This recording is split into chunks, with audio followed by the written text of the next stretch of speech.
biskotat e arta!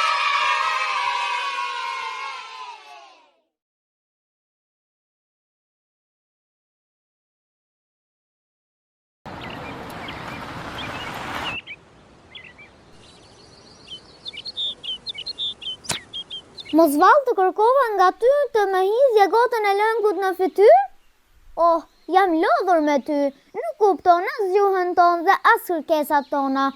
Nuk e di pse gjendesh ti në mesin ton. Pse i foli në këtë mënyrë? Ajo nuk e bëri me qëllim. Ajo ka bën në çdo gjë që bën dhe ishte momenti i duhur për t'i vënë në pah gabimet e saj. Po pse, me ton të lartë dhe zemëruar vjen në duki gabimin të tjerëve? Kjo nuk më intereson. Mu përgjigj, përse e bëre këtë sjellje? Nëse do t'ishte babi në vendin e saj dhe do të derte gotën e lëngut pa dashje, do t'i bërtisi në këtë mënyrë? Sigurisht që jo. E pse jo? Sepse ajo është babai im, ndërsa ajo është një ndihmëse. Dhe me që është ndihmëse, duhet ta përbuzësh, kështu? Që të sohu, Sara. Ajo nuk kuptoi asgjë.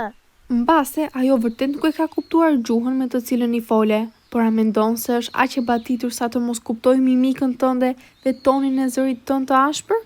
Hajde tani, shko dhe kërkoj falje. Jo, nuk i kërkoj falje. Shpresova se do të kërkoje falje për gabimin që bëre, por fatkeqësisht je e pabindur.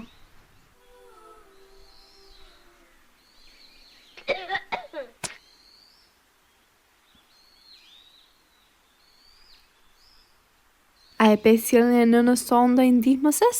Kjo ndihmëse ka talent vetëm në derdhjen e gjërave. Duhet ta kritikoj më ashpër. Më thuaj, mami, pse nuk i bërtite për gabimin që bëri? E përse duhet të bërtas dhe ta mërzis?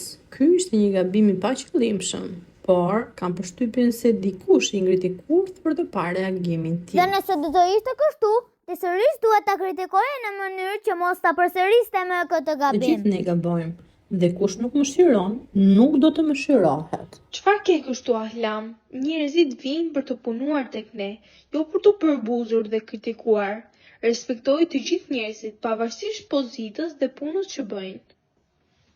Kam mbetur vetëm të më thuash të shkoj për ta ndihmuar. E përse jo? A nuk është ajo njëri si ne? Po, por njerëzit janë ndarë në grata dhe pozita. Të gjithë ne jemi të barabartë përpara Allahut, dhe nuk ka dallim midis robit dhe të tjerëve, vetëm se me devotshmëri dhe afrimin ndaj Zotit. Ti je e mirë më shumë se ç'duhet, mami, dhe i trajton njerëzit në një mënyrë të veçantë. Kështu na mësoni dërguari i Allahut, paqja dhe bekimet e Zotit qofshin mbi ta. Dhe si trajtonte i dërguari i Allahut sallallahu alaihi wasallam shërbëtorët, mami? Dëgjoj ahlam, Enesi ibn Malik, Zoti qoftë i kënaqur me to tregon, i kam shërbyer të dërguarit të Allahut për 10 vjet dhe kur nuk më ka thënë of.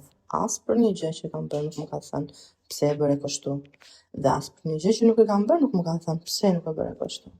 I dërguari i Allahut, paqja dhe bekimet e Zotit qofshin mbi të, kishte moralin më të lartë.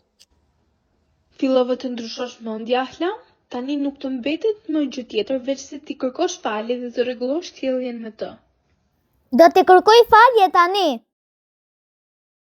Unë të kërkoj falje. Më fal, të lutem, më fal. E përse nuk më kupton? Ti më kuptove kur të bërtita, e tani që po të kërkoj falje, nuk më kupton. Çfarë situate e pakëndshme? Me sa duket, ose unë duhet të mësoj gjuhën e saj, ose ajo gjuhën time në mënyrë që të dalim në një konkluzion. Vetëm buzëqeshja ahlam, gjuhën e trupit e kuptojnë të gjithë. Funksionoi, Sara, që sot do t'i kërkoj falje të gjithëve duke buzëqeshur. يومي يتعدي الرحمن وأحلام